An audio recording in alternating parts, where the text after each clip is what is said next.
Now, I don't want to confuse myself, but the WBA organization, the World Boxing Organization, the oldest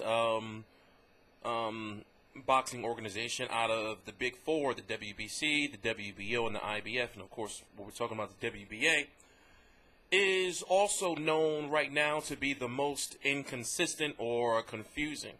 So we already talked about Anthony Joshua versus Eric Molina, Anthony Joshua versus Klitschko, WBA regular championship, Lucas Brown versus Shannon Briggs, and now we have to talk about former WBA interim champion Luis Ortiz, who is 37 years old, 25-0 with 22 KOs out of Cuba, and why he is fighting for the WBA Intercontinental title and not the WBA interim. So if you don't know, thanks to a friend of mine on Twitter, let me know that yesterday, right now, what's today's date? The 3rd? Yeah, yesterday, the 2nd, the WBC released some sort of statement basically saying that they had to relieve Luis Ortiz of his WBA title. WBA interim title. Now, when you're the interim champion, that basically means you are the champion, but something happened to the champion, I don't know how to put it. But basically, if you're the interim champion, something happened to the champion where they got injured or something happened to where the organization had to make an interim champion, right? So, for example, Deontay Wilder is injured. Alexander Povetkin was the mandatory. So, therefore, the WBC ordered Alexander Povetkin and Bermane Stiverne to fight for the interim. And then when Deontay Wilder returns, they have to fight each other. Dejan Zakotakanin is the WBC regular champion at 135 pounds. But Jorge Linares is WBC interim or champion of emeritus champion, or whatever the case may be. The point I'm trying to make is something fishy happened where Luis Ortiz was quietly. The reason why I use the word relieved is because it's like when they don't want to fire you, so they ask you to resign. You see what I'm saying? So it's strange. You should think that it's strange for him to not be fighting for the interim championship or not defending his interim championship, but fighting for Intercontinental championship. You would think if he was stripped, right, then they would say, no, we're not going to let you fight for one of our underling belts just yet. So you haven't seen any reports or anything saying he was stripped or anything like that. But I was talking about before, like how he was very close to being stripped before he got out of his contract with Goldenberg Promotions. So now he's with Matchroom Eddie Hearn, which I think is an excellent choice for him. And I believe that Eddie Hearn or somebody on Luis Ortiz's team went to the WBA and said, yo, listen,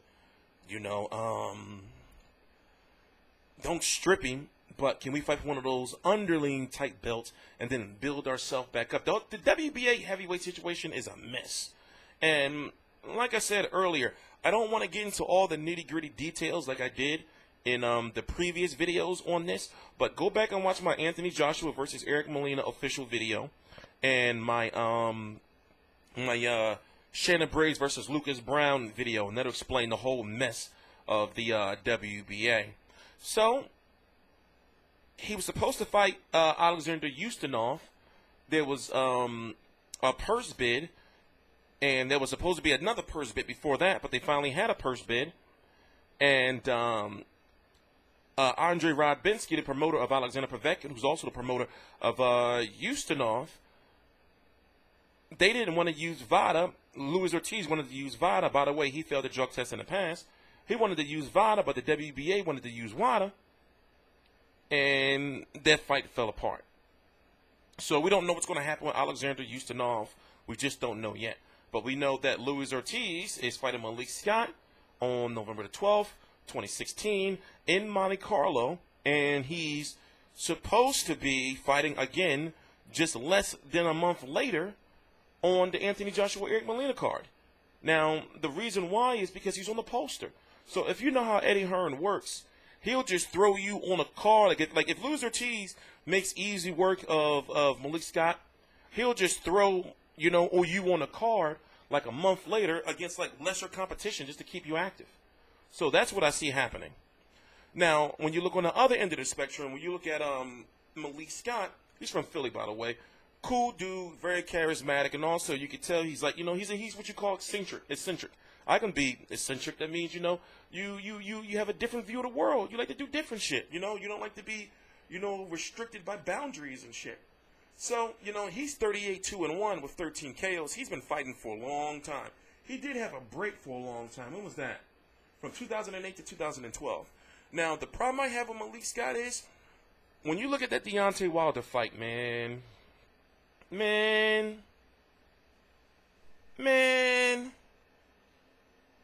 come on. In this day and age, when we can as easily access slow motion on our phone, when we got 4K television, you know,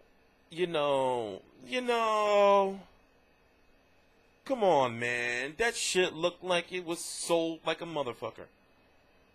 Looked like he sold the shit out that move. But he lost that fight. Remember what happened with Derek Chisora, where he lost that fight because he got up too late for the count. And in my opinion, he was winning that fight. He had that fight against Zar Glazkov, in which he should have won. But he is the type of fighter, in my opinion, where fighting is like secondary to him. It's almost like it's for the money. Now, of course, you should be fighting for something. But a friend of mine named Ty pointed out that look how easily he went down against Tony Thompson.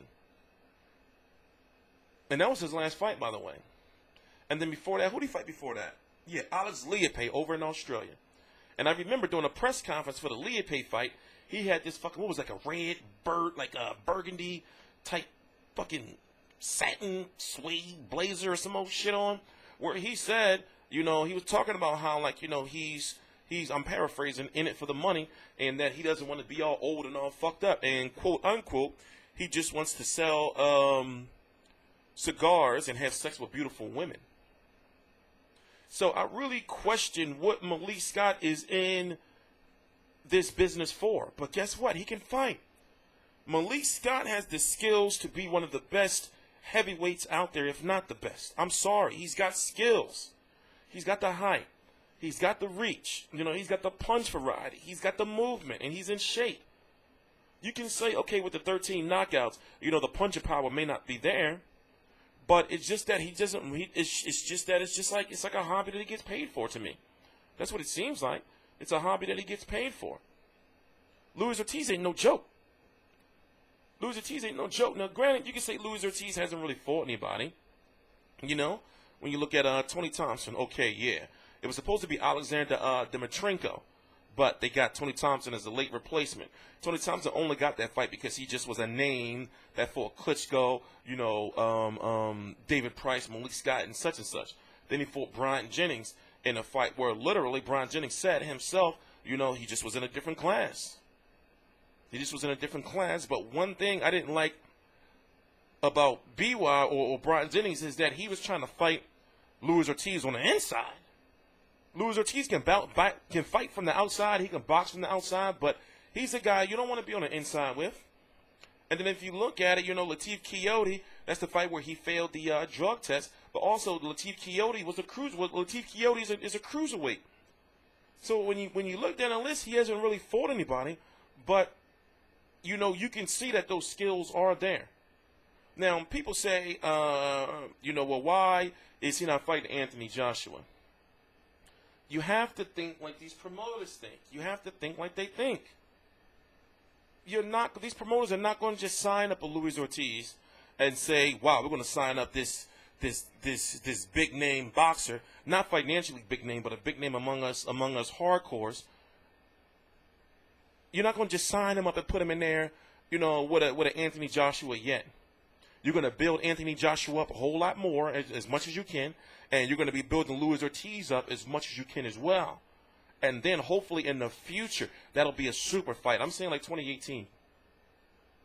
So So I've been hearing a lot of people say, well, why is he not? Why didn't they pull Luis Ortiz out of the Malik Scott fight and put him in there with Anthony Joshua since they couldn't get Klitschko? It don't work like that. For one, you're going to have to cancel the Malik Scott fight, which you already had that date in Monaco, by the way. You know, you just can't do that. And I heard Monaco pays big money for fights. You just can't. It just don't work like that. So I be wondering where these fans be getting, you know, this stuff from. But one thing is for sure is we still see that Luis Ortiz is still on the WBA path, which is a good thing.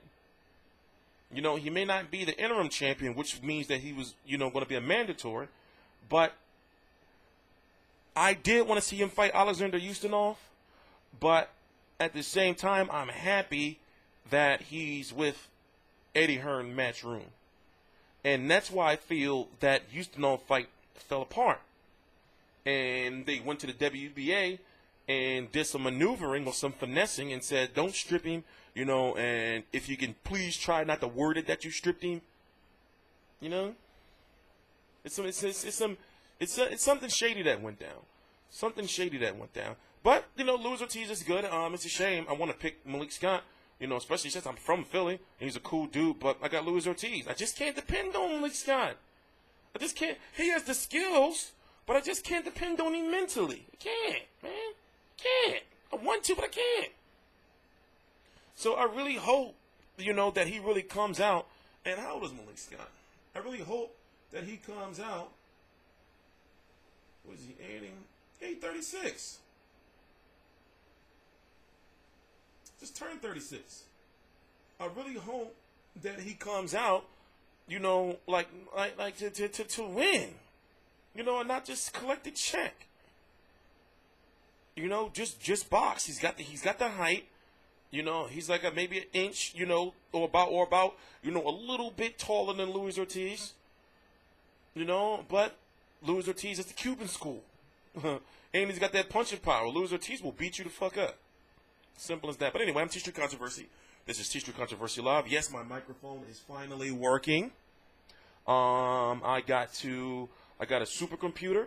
The new camera the new camera I have, I'm not too satisfied with. I want to start shooting everything in 1020p. I got the equipment. I got the computer to do so. You know, I got a gaming PC. You know, a mid to upper level gaming PC. So it should make processing, you know, shit and editing shit, you know, like a lot faster. But I don't edit anything. So we're making a lot of strides. The podcast is launching in December. Also, my website is launching this month, FightView360.com. If you're interested in helping out and covering fights all over the world, and you want to actually help out boxing in the boxing community, email me at editor, that's editor, at FightView360.com, and I will get back to you in a timely manner. So, in the meantime, I'm TstreeT Controversy. This is TstreeT Controversy Live. I cover every single major fight live. Please subscribe.